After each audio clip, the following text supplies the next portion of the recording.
All right, welcome to the Bridge podcast. I'm here with Tolgahan Çogulu, and Tolgahan is a guitarist, a microtonal guitarist in particular, and he's got tons of interesting projects that I want to dive into today. But thanks so much for joining me, Tolgahan. Thank you for inviting me. Now, usually the way that I do this interview, I start off with an icebreaker of just asking people about their coffee preferences, if they have any. Do you drink coffee? Do you have any coffee habits you can share with me? I have a habit. My coffee habit is one Turkish coffee a day. Okay. So, some people in Turkey, they have two or three even. For example, my mom drinks twice a day. But one is enough for me. Have you ever tried Turkish coffee? Not really, not authentically prepared or anything. It's quite strong, maybe like an espresso in a way. But I really like Turkish coffee. So my daily routine for the past, for the last 5 years, I think, at least is mostly after lunch. I have one Turkish coffee with my 100% dark chocolate. Ooh, sounds good. So, but 100% dark chocolate with some raisins attached to it. Hang on, my wife's alarm is ringing. Sorry. No, no, do what you gotta do. Okay, let's wait for the alarm to finish. Okay, it's gone. Anyway, so one Turkish coffee a day with 100% dark chocolate, raisins or cranberries attached. Ooh, okay. This is the coffee habit.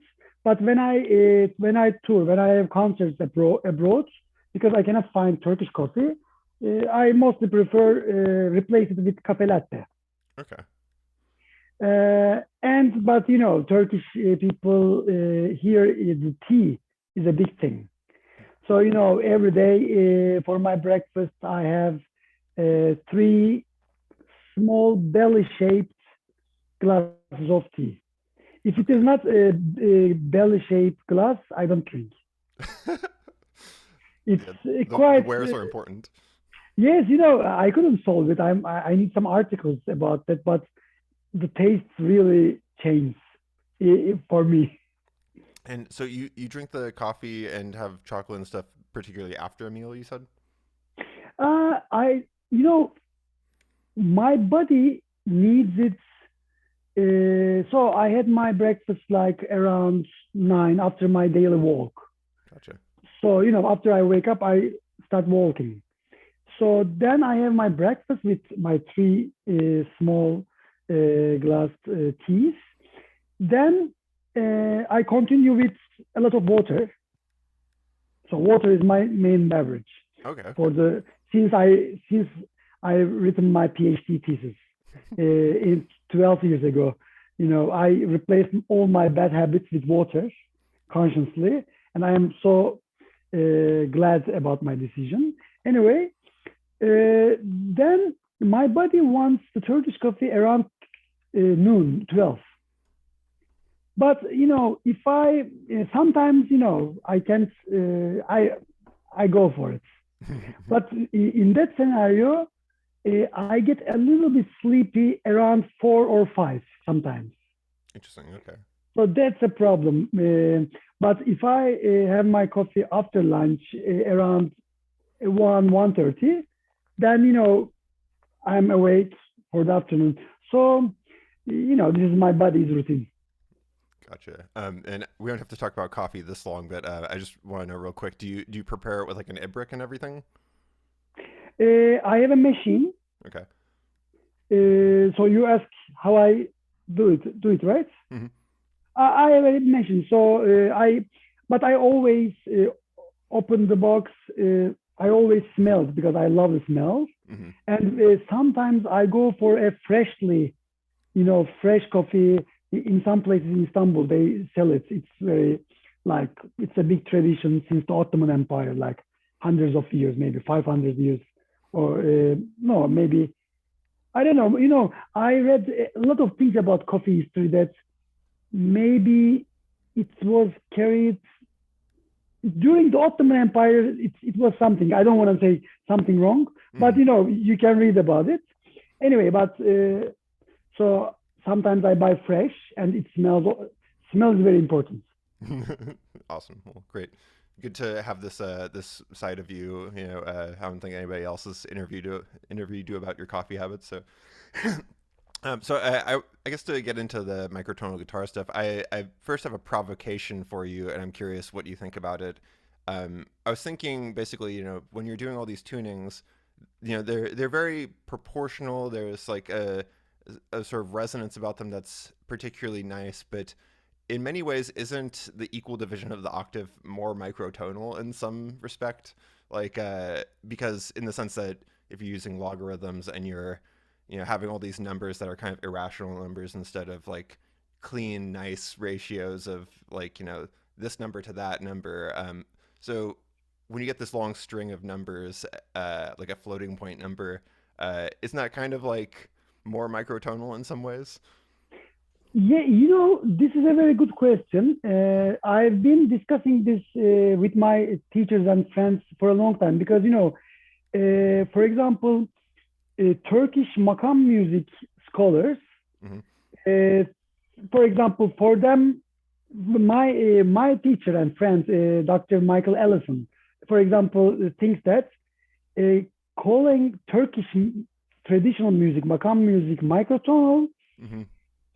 he doesn't prefer it because he says this sound world, the Turkish makam music sound world, for him is in tune, and maybe from that perspective, from all these ratios, 12 thats is a great microtonal, another microtonal system. So Hmm. it of course depends on from which direction you look, but of course, if one of my favorite tuning is the natural tuning, just intonation. Hmm. The five limit just intonation, seven limit I played, I recorded, and it's quite addictive. So I really enjoyed playing just intonation, music that my composer friends write for me. And if we accept that the ratios of nature is in tune, Hmm. of course, 12 thats is a very microtonal, a very tempered, out of tune system. Hmm. If it answers your question, so um, yeah. Gotcha. I'm curious. So I mean, you said five limit and seven limit. Do you ever go up to 11 limit? Yes, my friend Flynn Cohen, we met in Boston. I had a concert in Boston, Fine Art Museum, and at the conference. Anyway, so the opening concert of the conference, Flynn played, I think, banjo. Anyway, then I met with Flynn and I told him that I'm a guitarist. I came from Istanbul. I have a concert with microtonal guitar. Then we became friends, and then Flynn composed me a tune called Planks to Gilmore Okay. in 11 limits just intonation. It's on my webpage. It's on my YouTube channel. So I think that was the first 11 limit piece I played. Let me think of any others. I played. Now I'm losing track because it's been 14 years my active performing microtonal guitar journey. Hmm. So I start losing track with many pieces, many compositions. Um, 11 limits.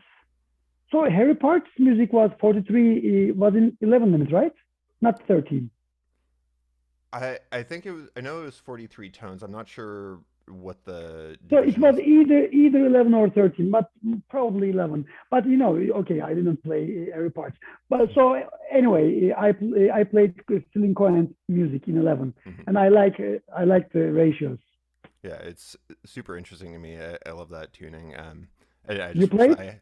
You I mean, played? I play the rhythms. Like all, I was actually trying to put them all into the rhythmic domain the other day, but Oh, I just my guitars are or my frets are fixed, so I don't really have much I could do.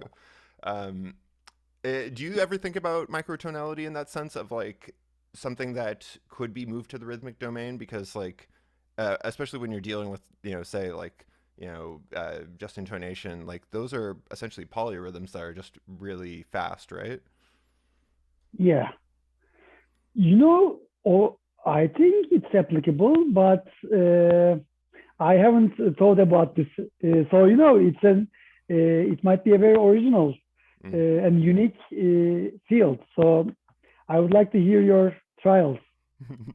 Well, I'll send you some Yeah, please, ideas. please. I'm curious. Is there any time that you think that the equal temperament is actually the most appropriate tuning? You know, I played in 12 tone equal temperament. Yes, maybe until 2008, which means I've been playing the guitar since I was 12. So uh, for a very long time, 12 tets I played, and I'm still playing 12 tets. Hmm. So, you know, I have a daily practice routine for ages. Hmm. And my practice routine has like maybe at least 30, 40 classical guitar repertoire pieces Hmm. that I keep looping to for my muscle memory to still prove that I can play the guitar every Hmm. day. So I haven't lost anything, you know. And I have a video called "History of the Guitar" in 100 pieces Hmm. in 16 minutes. The themes I played chronologically. So I still play that. So it's in one of my loops. So it is like the 100 themes from the classical guitar history, Hmm. from Renaissance to 20, end of 20th century. Anyway, and in that loop, I start with Greensleeves, then Luis de Narvaez, John Dowland, then Bure, Bach, Chaconne, some themes. But if I remember the piece, I keep playing. So try to play maybe sometimes the whole piece, then skip. So it's not the shorter version. Anyway, so I don't. I believe I don't have a problem with 12 tets Hmm. because I mean I am so used to it because of my background, because of my childhood Hmm. preferences. Because I'm a huge fan of Pink Floyd, Led Zeppelin, Hmm. King Crimson, yes, progressive rock, Iron Maiden, some Turkish bands. So these are great music in 12 tets, Right. Hmm. mostly like let's say 95% or 90%. Uh, so, or Paco de Lucia, Hmm. Astor Piazzolla, Aziza Mustafazadeh, Inti Illimani. These are my favorite musicians who who played in 12 tets. So, but because I was raised in Istanbul, so at the same time, I've been listening to the microtonal music of traditional music Hmm. since I was born. 5 times a day I hear it from the mosque. I hear five different makams, five different modes every day. Hmm. And especially the one in the morning is my favorite. Like if I wake up at 5, 6, it changes. I listen and then I start dreaming or I wake up. I don't know, but I listen because it's all improvised in the modes. Interesting. Okay. So it's not standard. The call for prayer.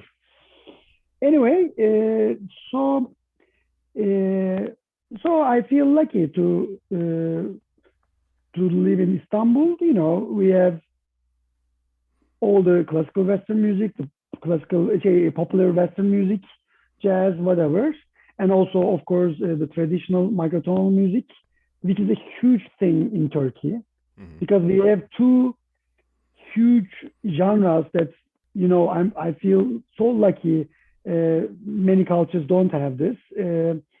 For example, Indian culture has have this feature like classical Indian music, like Carnatic music, Hmm. southern, northern, many traditions. So we have a multicultural Anatolian folk music, like thousands of different examples in different rhythms, in different languages: Turkish, Kurdish, Greek, Armenian, Georgian, Caucasian. Anyway, and at the same time, just like classical Indian music, we have classical Turkish music in the urban centers of the Ottoman Empire, which is again multicultural with the help of the Jewish, Armenian, Greek, Turkish, Arabic composers all together creating this music Hmm. in the cities. So two different traditional music genres is I feel very Hmm. lucky. That's awesome. Yeah. In that video that you were talking about, where you do the 100 pieces, sort of going through chronologically, I know that you played a little excerpt of Elliot Carter in there, and I'm curious. Have you ever played Elliot Carter's music on like just intonation? Because that to me seems like maybe the one time that oh, we got a cat friend. It seems Yeah. like maybe one of the most appropriate instances for equal division of the octave. But I'd be curious how it sounds on some sort of other just intonation. Yeah, I remember playing it, and during that time, which is way like more than 10 years ago, um, I remember learning maybe the first page or even one or two pages. But I totally now forget about the piece. Can you remind me? So it's not a microtonal piece; it's in 12 pads. So have you ever played that piece? Um, I haven't. No, I mean, I got the music out of a music library once, and it was just exceedingly difficult because it's all these tuplets, and they're all over the place. It's super angular, and it's just yeah, it's difficult to play. So I gave up on it. Yeah, but your question was to play Elliot Carter's piece in just intonation, right? Yeah, or I mean, I'm just curious if that's an instance of a piece where equal division of the octave is preferable because it's kind of atonal and like there isn't a single tone that's I, supposed to be at the center. that's a very good project. If one of my PhD students would be interested in playing Elliot Carter's piece, I can, suggest about this idea because I found the microtonal guitar department in Istanbul for the masters and PhD levels. We are trying many, diverse projects Hmm. like contemporary music, Renaissance, Baroque tunings, makam music, of course, just intonation, EDOs, different EDOs. So this is a great idea. It can be tried. Cool, cool. Um, let's see here. So I to talk about the guitar specifically, it's really interesting what you're doing, being able to like adjust where the frets are placed along the string. But I'm curious, how do you think about the string to string ratio, and does like the random major third that's thrown into the typical guitar tuning, is that part of the problem with guitar tuning? Yes, I have a video about this, like major third problem of all the guitars in the world. Hmm. I'm happy with the results because it was worth like more than 700,000. Um yes, the Harmonic Series, and we are lucky because we have the Harmonic Series clearly on the guitars, Hmm. and they don't match. They don't match. The fifth harmonic, this it's crazy. The guitar frets are too high, and of course the seventh harmonic is way too high, like 31 cents high. So yes, this is a big problem for all the guitars in the world. And the adjustable microtonal guitar that I designed is, I believe, a perfect solution, an Hmm. ideal solution because I believe um, if you have fixed frets, um, sometimes you cannot have pure accuracy because of maybe the strings get old. So it might uh, change a few cents, like even 1 or 2 cents. But but my adjustable microtonal guitars, I can, with a touch of the hammers, I can move it half a millimeter to the left if I'm unhappy. So, anything is possible in a few seconds in Mm. any tuning, in any key, any tuning system. So it is a big positive feature, I think, these guitars. So I'm so happy about the results since 2008. Awesome. Um, in terms of like trying to make the guitar work with the harmonic series the best that it could, would it make sense to do something else, like tune it more like in a 50 sort of way? Like uh, right now the standard tuning is basically stacked fourths and a major third, but would it make sense to do more of like a cello type thing or something, where you're doing like A to E to B to something like that? Would there be any advantage to that, do you think? You mean tuning the open strings Yeah. in just ratios? Yeah, or it just in like I'm wondering if there's something besides fourths that would work better potentially. Like it would of course make the fingerings Uh, all over the place, but yes, I played many pieces in different open string tunings. For example, Pythagorean, mm, Pythagorean tunes, of course, fourths. Maybe I full fourths in Pythagorean ratios. So it's all um, -2, -4, -6, -8. So it's getting lower. But then all I adjust all my friends, all my not friends. Okay, frets are my friends, but all my frets accordingly. So 2 weeks ago, I played in Amsterdam in Huygens Fokker Foundations with the Fokker organ. A Turkish composer composed us a 31 tone equal tempered new music, and we premiered that piece. So I needed 10 minutes to go to backstage and change all the atlas of my fretboards from the Makam tuning that I just played at the beginning of the concert to 31 tone because, for example, the B, open B, hmm the second string open B, was 32 cents higher. okay, So, you keep checking that for 32 cents higher B for the open string while adjusting all the frets that you're going to use. Not all of them, I know I have a chart, I make charts. So the frets that I need for the specific piece. So I don't, so I gain some time. I don't waste some time. So, but that B string took a lot of time. mm, But in 10 minutes, I managed to convert all my fretboards to 31 tone Edo for that piece. And then the Fokker organ was already in 31 tone Edo. Then, after 10 minutes, while Fokker organ played a solo piece, I came backstage and we premiered the piece. So open string is of course possible, but you need more time to adjust all the frets that you gotcha. need. Man, 31 tone sounds crazy. Does that like what does that end up sounding like on guitar? Is that like something that you can approximate? Like, does it approximate one of the just intonations, or Yes, it's a very, it's a very good system. It approximates the quarter comma mean tone. okay, So it's interesting. very, yeah, and uh, yes, the Ido people has a special fondness, I believe, for 31. And this Huygens Fokker Foundation in Amsterdam, because Adrian Fokker designed the Fokker organ in 1950. And they've been creating new music around that. And, I watched a crazy concert before my concert, Jean Wall Bolsen.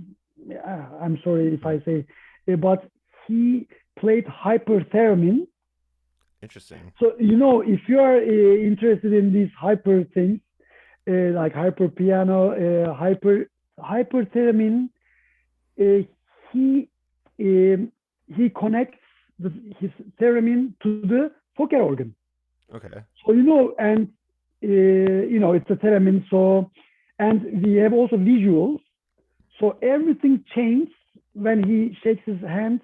The visuals, the pipes at the background. It was crazy, Very cool. That crazy. sounds super interesting. Yeah, I'm sure if you Google hypertheremin, you will find them. The Hmm. Dutch, he is a composition professor.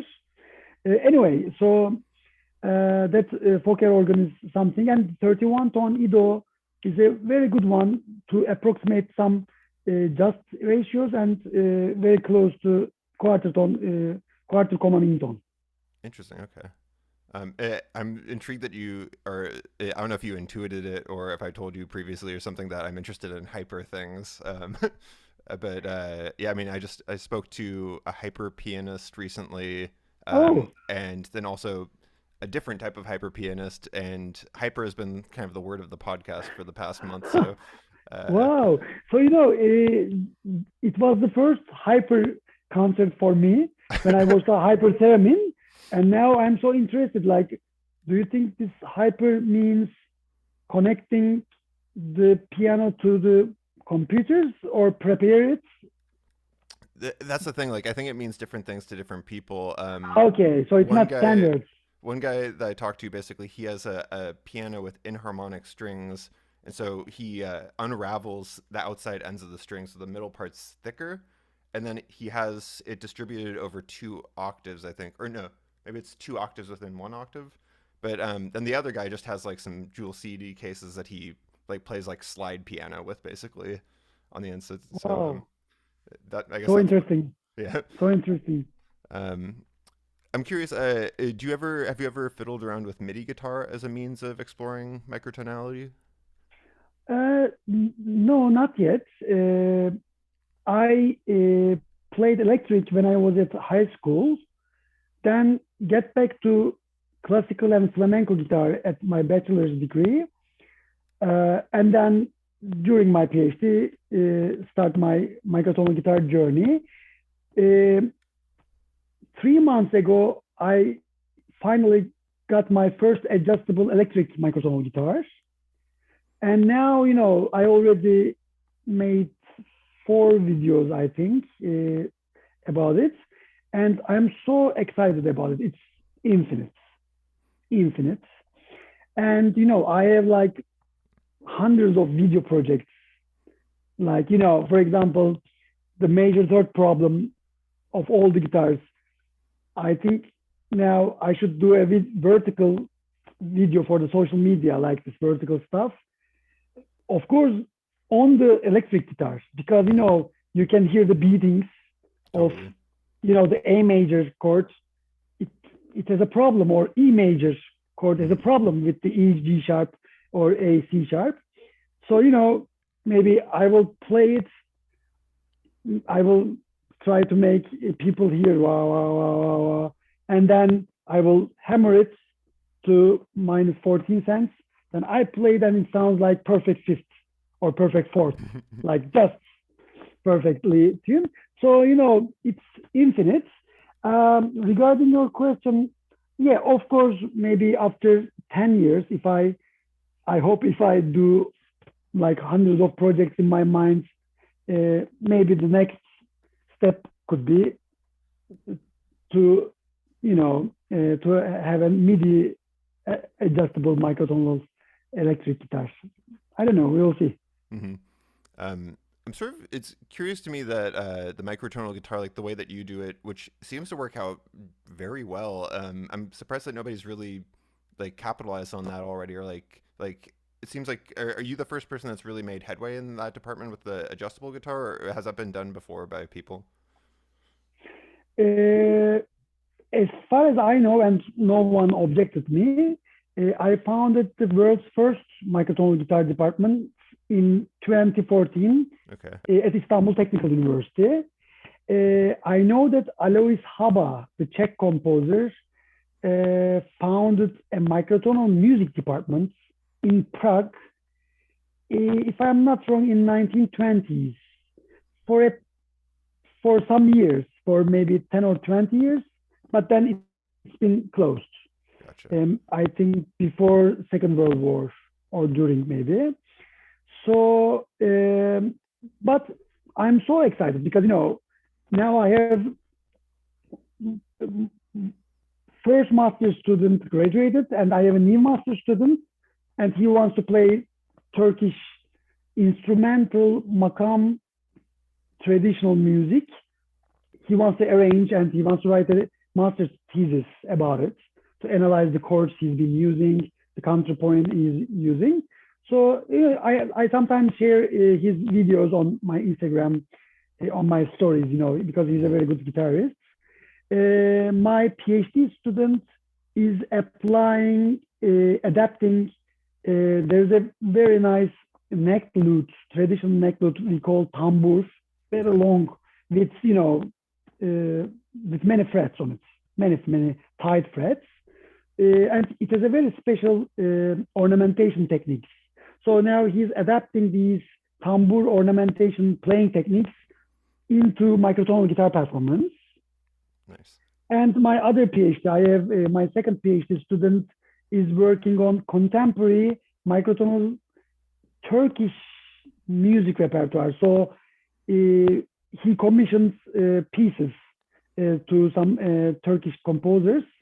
So now he's recording and he's planning to make an album with, very, so it's not makam. So it's like contemporary, but you have some makam, but it's also sometimes very experimental pieces. So it's unlimited. If I have a student who wants to play Renaissance harpsichord music on the guitar, so we can also do that. So I am happy that it's I'm free, so no one is limiting me. Awesome. So that's great because if they say, "Oh, this is Turkish music conservatory, so please teach Turkish makam music on the microtonal guitar only," I would feel bad, but no one says. They believe me and they encourage me, so that's good. It's awesome that you have like a sort of hub of people that are interested in this stuff and want to pursue it. Um, excuse me. I'm curious, in terms of like the sort of engineering stuff with the microtonal guitar, where do you see it, or where would you like to see it in like 10 years and say like 100 years? I organized the world's first microtonal guitar festival in 2019, and the title of the panel was Microtonality as the Future of Music. Mm-hmm. So, we discussed this in a roundtable with John Schneider, Jürgen Rook from Würzburg University, Fernando Perez from Spain. So it was such an amazing event. Anyway, so I believe microtonal guitars are a big portion of the feature of the guitar. Mm-hmm. Of course, maybe because of the huge industry with billions of profits, like dollars, Mm-hmm. the guitar and piano industry is crazy. Right. And they want everything standardized. So 12 tet is perfect for them. So they can sell millions of pianos and guitars every year. So, but I'm observing a huge interest. For example, after 14 years, finally I found my company, Microtonal Guitars Music Technologies in Istanbul, and we start selling adjustable guitar fretboards and guitars this summer in August. And I know that since 2008, I'm keeping all the emails that people send me, and now maybe it's over 1,000. Excellent. So in 14 years, over 1,000 people ask me, how much is this guitar? Do you produce it? Do you sell it? But I wait for 14 years. because I believe I like had a mission back in 2008 because in 2008 um, I owe my career, of course, to John Schneider and John Schneider's book, The Contemporary Guitar. Um, and I was in touch with, of course, John. And now that I think about it, maybe in 2008 we have a very limited microtonal guitar repertoire. Mm-hmm.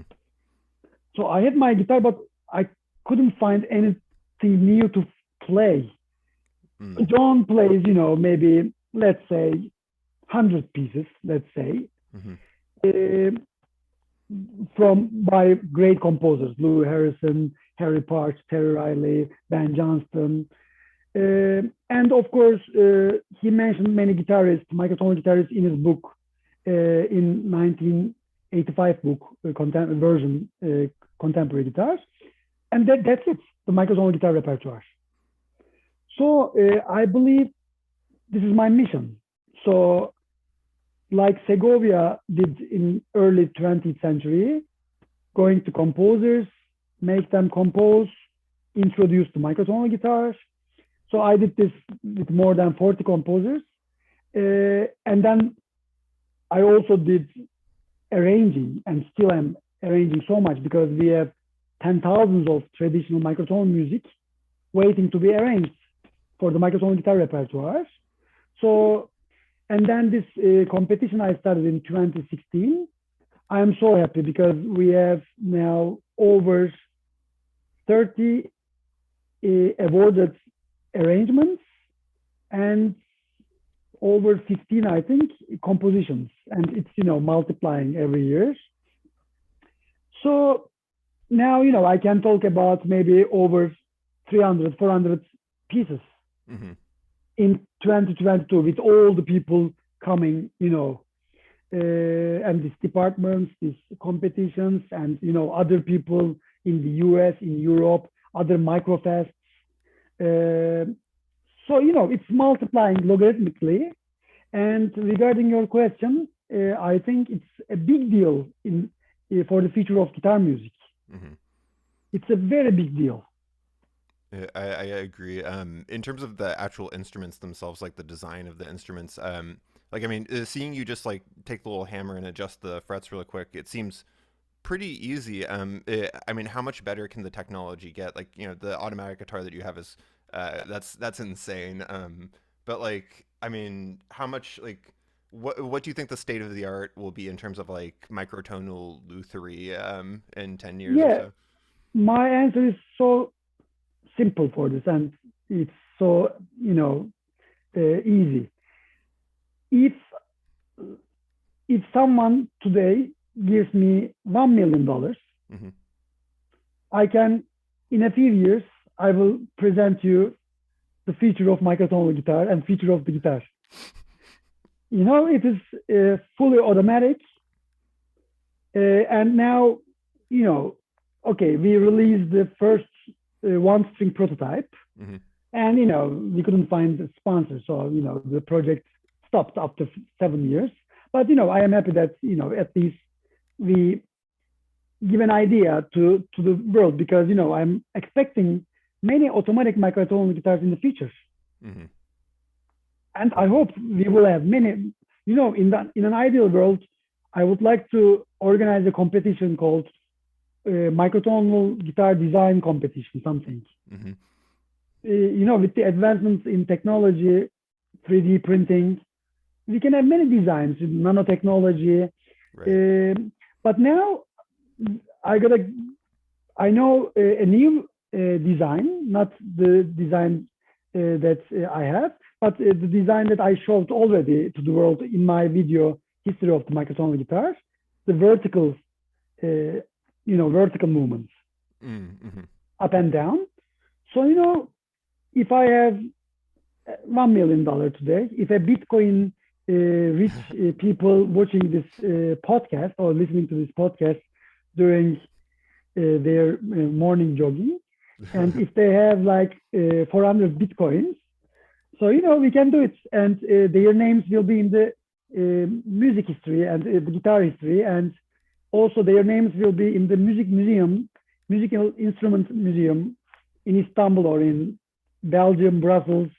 We have some musical instrument museums around the world, and I'm sure that guitar will end up in one of those museums.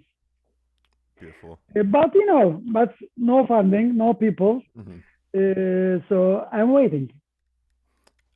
So I initially came across your name from Neil Haverstick, who spoke very highly of you, and Ah, something that I appreciate about Neil is that he, his guitar is like half the time he's using like Squire guitars that are just, kind of like most guitarists would scoff at it. And it's just a cheap guitar, and he loves it, and he just gets a luthier to refret it, and so that's interesting to me because there's something on this very affordable end that's allowing accessibility, but then you see John Schneider, and I'm not sure how much some of these like instruments cost, but like his like Parch guitar, like that's a huge investment of time, if nothing else.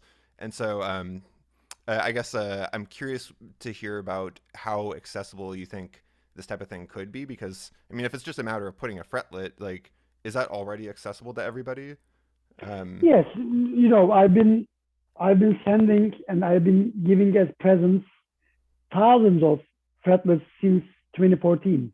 Like I can say I I've given at least 500 people.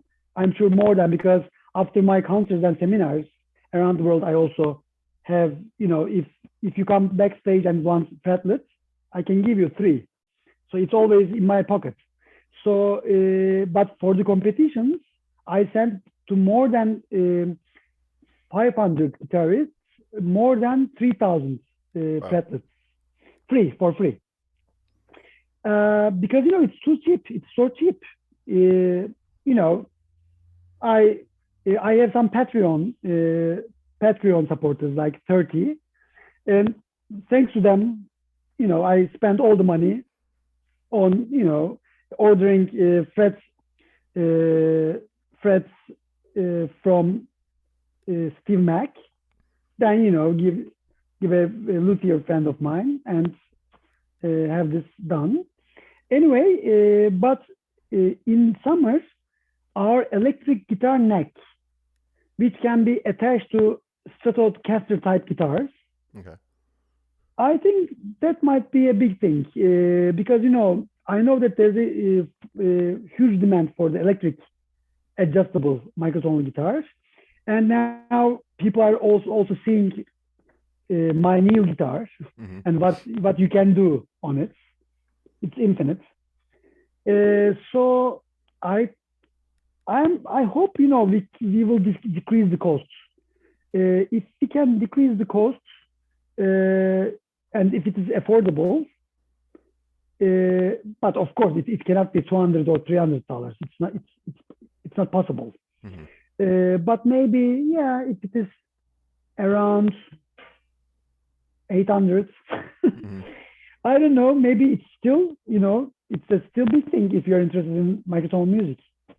Yeah, definitely. Uh, for like any old guitarist that just wants to start fiddling around with getting their guitar more in tune in this way, I mean, is it just a matter of having these fretlets and some tape and a tuner? Yes, it's so very basic. It's double-sided tape, Okay. and these frets that I distribute are for classical guitars. It is possible to apply those to acoustic or electric, but you need to make it higher or file it, so it's a bit Mm-hmm. hard. But it's in a few seconds you can have just search on your E major chords, A major chords. Yes, sometimes For example, I watch La Casa de Papel, and it's soundtrack. It's Tim's amazing guitar tune, and I immediately play it when the series was over. But I remember taping two G sharp, just G sharp fretlets, even all for La Casa de Papel, even for, because I'm used to those nice just major thirds. Mm-hmm. So and no one objected it. So it was one guy wrote, Oh, I see the major, just major thirds, great, but no one says it's out of tune. Mm-hmm. And although everyone listened to that in 12 that's in the series. Mm-hmm. So, in my opinion, in the future, if these are very cheaply distributed, I think maybe all the guitarists should have some fretlets. Yeah, I'm kind of ashamed that I don't have any myself right now. If you had written me your mailing address in when I announced it in January, Mm-hmm. this year I sent it to more than 100 people in 10 countries. Mm-hmm. Australia, United States, Canada, Brazil, even this year. I can send you when I announce it in December for free. Excellent. Because now I run out, so I got some for my students and for myself, but for free distribution, I need to order new. That's so generous and such a great service on your part to do that. So thank you for Yeah, that. yeah. I believe like a Santa, A microtonal Santa. fretlet Santa, yeah. So I'll put these links in the description. But your Lego guitar video is like, if anybody like, whether or not they're related or into microtonal guitar, like they will be fascinated by this video. And something that I thought was really interesting was, you had these 3D printed little tiny things, and like I thought that was such an elegant solution. So like, is that not sort of like is that any better or worse than the standard fretlets to get those little 3D printed things? You know, I just talked to my partner Luthier Rushan because we had a documentary shooting last week. They came from the US for our Lego guitars, and during that shooting, we told like, if they have money now, if there's an investment on it, of course, I would like to try even 3D printed metals, Mm-hmm. uh, or I would like to try a special, even it can be an original Lego brick with uh, with the metal standard guitar frets attached. Mm. So I would like to try that, but because we don't have the means, I'm happy with it. It is what was the material called? I keep PLA, I think, if I'm not wrong. Mm. Anyway, the material that we 3D printed. Um, so the timbre is there. Still, we have the timbre of classical guitars, which is the most important thing. Um, and yes, I'm happy with it. But it might be a little bit better if we use the standard metal frets. Gotcha. But the fretless features for the Lego guitar is crazy. I can make some frets fretless. Now this is so tempting. Like now, I would like to play finally Indian music on the microtonal guitar. Mm. Finally, because I played Balinese music, so I have a video which sounded really nice. I have many good feedbacks from the Indonesian people, but I had many connections with the Indian composers or Indian music experts, but no one dared to compose for me. Probably, you can understand it because of the down, down, down. This horizontal movements.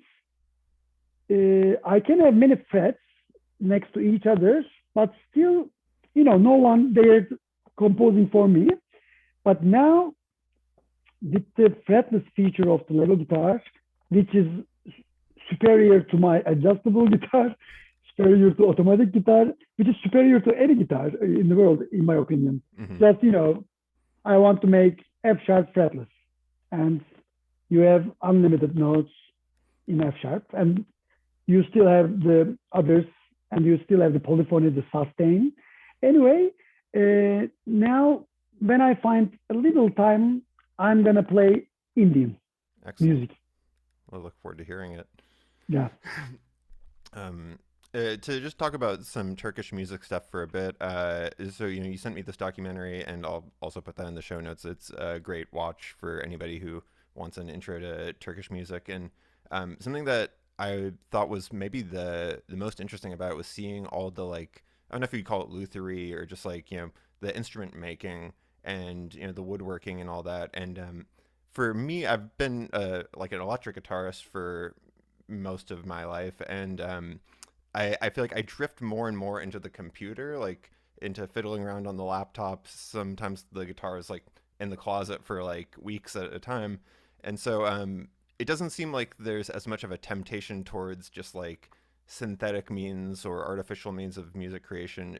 Is there something like that that you've seen in Turkish music? Like more sort of fiddling on laptops and less beautiful wooden instruments? Yes, of course. It is. We have a music scene very similar to, especially in Istanbul, to some contemporary music centers. What I mean is, for example, in 2003, perhaps, we organized International Spectral Music Conference in Istanbul. Okay.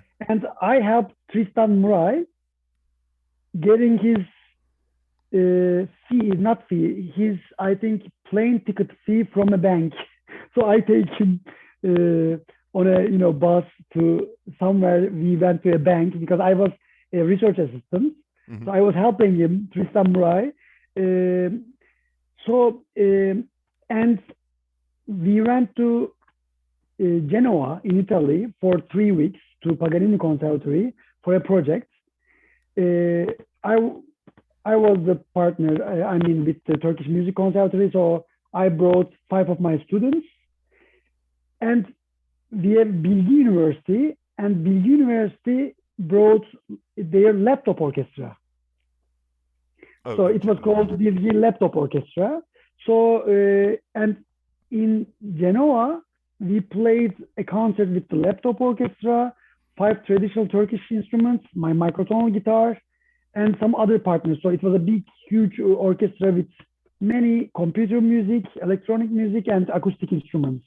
So anyway, so this is all trying to demonstrate you the scene here, especially Istanbul, is so lively for electronic music, computer music, avant-garde music, mostly thanks to the place I'm teaching and where I had my master's and PhD.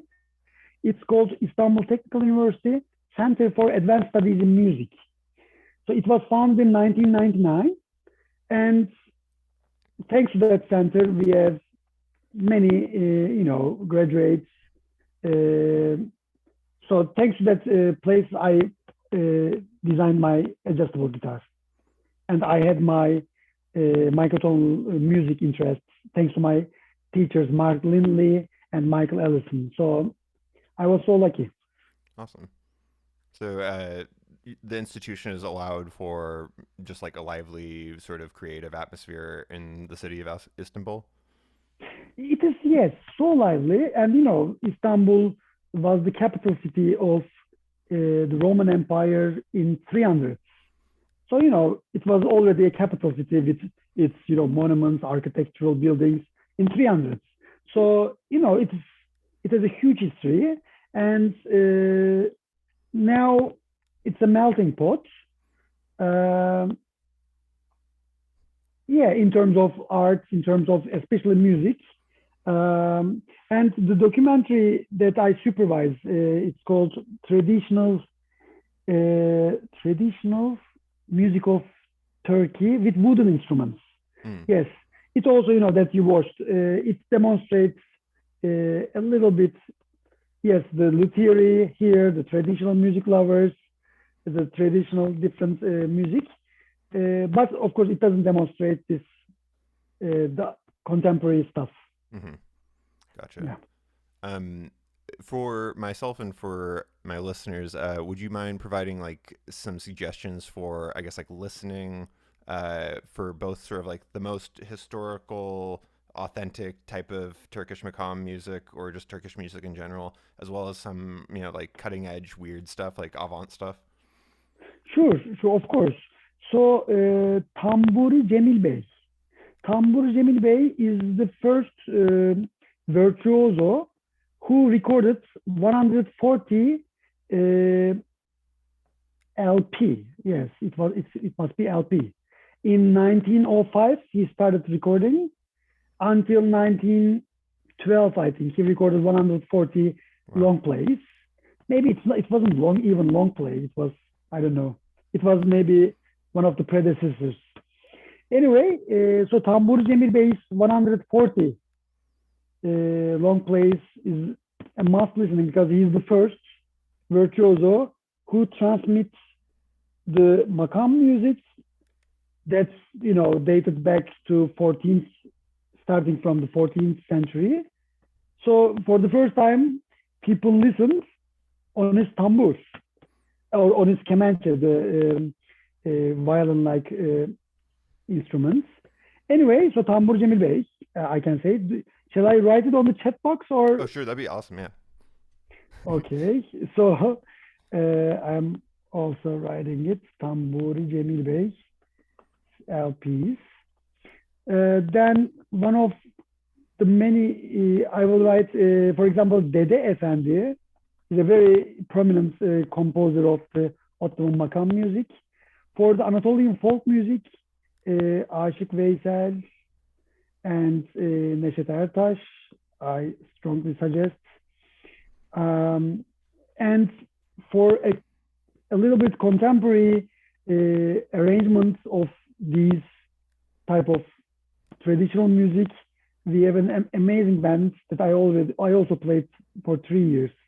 Kardeş Türkler can be listened. It's like the Chilean band Inti Illimani. This is the Turkish or Anatolian version.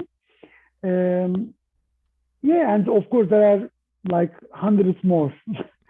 I can write a lot of. But this can be a good start. And I also would like to write Erkan Oğur, the fretless guitar master. Okay. Erkan Oğur. Thanks to him, we have a great fretless guitar école since 1970s. And many more. I'm so sorry that I haven't written hundreds more. That's okay. This is plenty to start with. Is there anybody who's like kind of like a Harry Parch of Turkish music? Just not necessarily stylistically, but in the sense that they're just kind of like doing something that's completely different and new. Yes, the first generation of Turkish classical music composers is also called Turkish Five, like Okay. in imitation of Russian Five. Gotcha.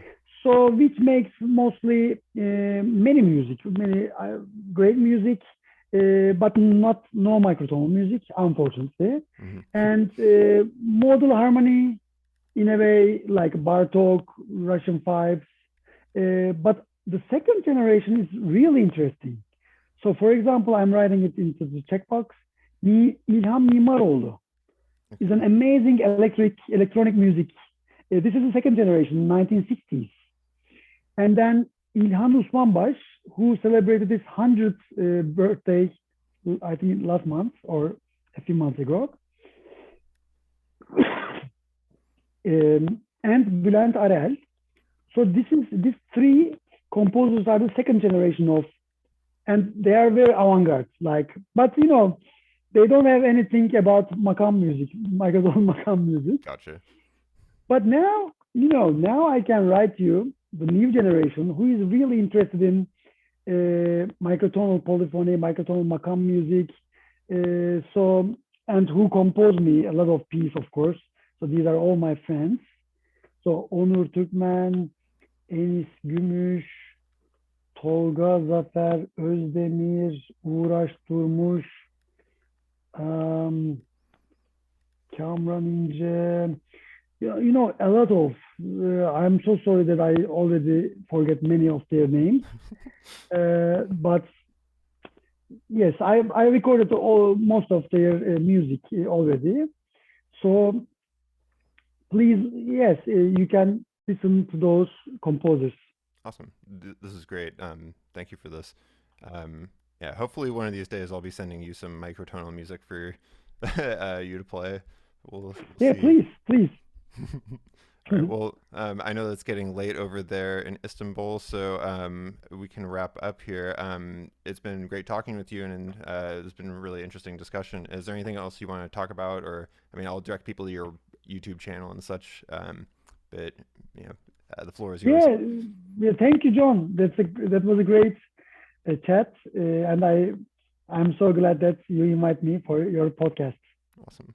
Yeah, my pleasure. All right. Well, Tolgahan, thanks for talking. I'll talk to you in the future. Bye. Thank you. Adios.